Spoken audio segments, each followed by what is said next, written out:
firsts in the multi-level marketing industry, she decided that it was the best time to focus on yet another fundamental matter that deserves to be given greater importance, and that is health, wellness, and well-being.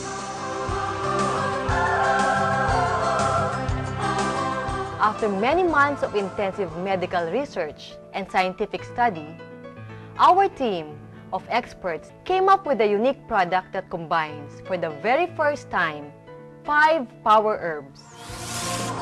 Consistent with our core values, First Vita Plus represents our advocacy to promote 100% all Filipino traditional and alternative medicine. This kind of awareness will generate livelihood among our farmers and will further inspire scientists to explore the untapped healing potentials of Philippine herbs.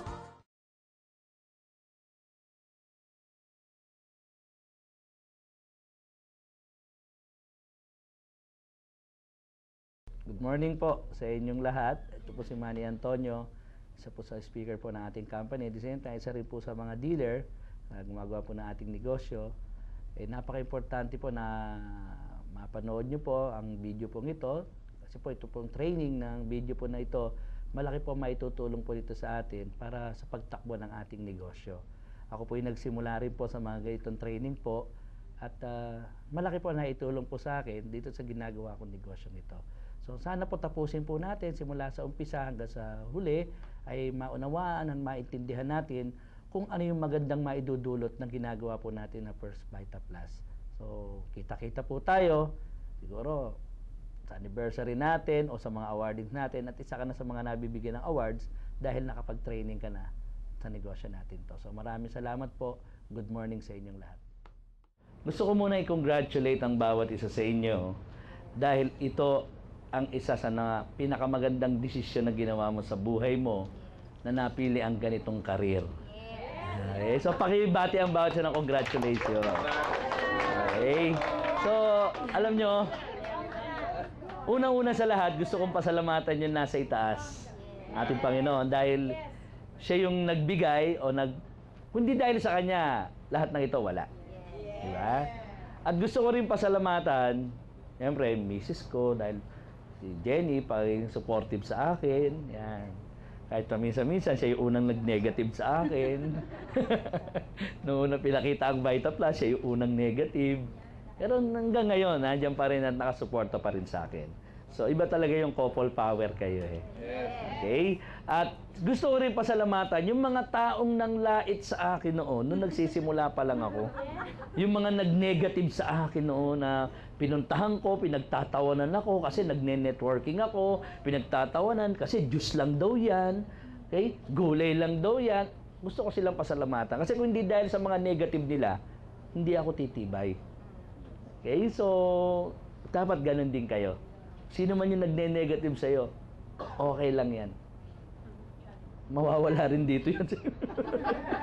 Okay lang yan mga yan. Huwag yung awayin. Mga prospect later on yan eh. Okay, yan yung mga tinatawag nating long-term investment. Okay? So, konting background lang po sa akin doon sa mga bago po. Ako po 3 taon na po ako sa ginagawang negosyong ito. Okay, ang linya ko, malayo rin po rito. Katulad na iba sa atin dito, may kanya-kanya tayo mga linya o tinatawag o mga profesyon. So, iba rin po linya ko. Okay, noong time na pinakikita po sa akin to, ako po yung nagmamanage ng isang car shop sa Makati. At the same time, yung amo ko, tsaka ako, nagbabuy and sell kami ng kotse. Siya yung puhunan, pero ako yung lahat, legwork, everything, ako lahat po yun. So, ginawa-gawa ko dati itong negosyong to, part-time lang. After office, punta ako ng Vita Plus, attend ako ng mga training, may kinakausap ako mga tao, binibigyan ko siya ng 2-3 oras every day. Then after 6 months, yung pong monthly ko sa Makati, naging weekly ko dito.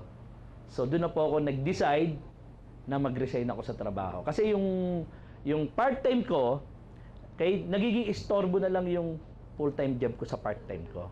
So kailangan iwanan ko na yung full-time job ko. Okay? So sabi ko nga po kung ikaw busy ngayon, mas lalong dapat mong gawin ito. Kasi ito ang tatanggal ng busy mo. Okay, noon busy-busy po ako. Kaya lang kapag kumikita ka na yung monthly mo nagiging weekly, ba't pa ako magpapakapagod dyan sa monthly ko? Diba? So hanggang ngayon po, yung mga oras na binigay kong yon, ini-enjoy ko po ngayon kasama po ang aking pamilya. Okay? So, marami na rin po akong pinagdaanan pagdating sa negosyong ito. Sabi ko nga kanina, gusto ko pasalamatan nga yung mga nanglait sa akin. Okay? Mga nagtawa sa akin, mga nag-Indian sa akin kapag ini-invite ko na talagang sa umpisa, dinadamdam ko katulad ng bawat isa na tila gusto na magpakamatay pagka na-Indian ng prospect. Halos sinusumpa na yung prospect na talagang huwag kang dadaan sa amin, titiradorin kita. Diba, halos dumating na yung mga ganong punto rin sa akin po yon. Pero naging challenge na sa akin po. Okay, lahat na yan. Ang laging katwiran ko lagi, balang araw makikita nyo na tama yung inaalo ko sa inyo. Okay, sabi nga panahon lang yan. Okay, so yung training po ito, napakalaking bagay po maitutulong sa business natin. Kumbaga po sa isang makina ng sasakyan, may maliliit na tornilyo yan, pero tanggalan mo ng isang tornilyo, ang makina ng sasakyan, may posibilidad pong hindi umandar yan. So katulad din po ng ipapaliwanag namin sa inyo ngayon, maliliit na bagay ito, pero malaki maitutulong sa iyo para tumakbo, umandar ang negosyo natin. Okay? So buksan po lang natin ang ating isipan, wala munang matutulog. Okay? Sabi nga ni Kuya Germs, mas maganda po yung walang tulugan kaysa sa mukhang natutulog lang. Okay? Mas maganda